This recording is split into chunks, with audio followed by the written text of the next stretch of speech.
দূর দূরান্ত থেকে এসেছেন জুলাই আগস্ট বিপ্লবে সম্মুখ সারিতে থাকা আহত যোদ্ধারা, কেউ এসেছেন পরিবারকে সঙ্গে নিয়ে।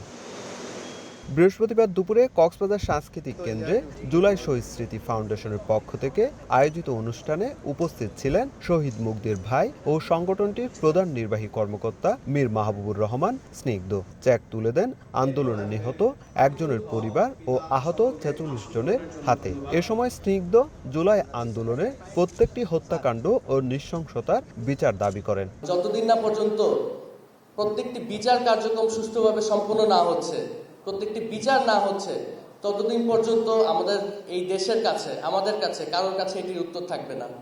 এবং এই বিচার প্রক্রিয়াতে যদি আমরা বিন্দুমাত্র কোনো রকম গাফিলতি দেখতে পারি, আমরা আবারও আবু সাঈদের মতন বুক চিতিয়ে, বীর মুগ্ধের মতন পানি হাতে আমরা আবারও রাস্তায় নামবো এবং আমরা আবারও যুদ্ধ করব।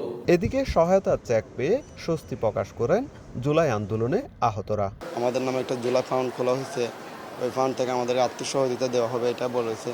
আবার এটাও দিচ্ছে, আমাদের নামে গ্যাজেট হয়েছে, আমাদেরকে সরকার বলেছে মাসিক ভাতা দিবে, ওটাও বলে দিচ্ছে।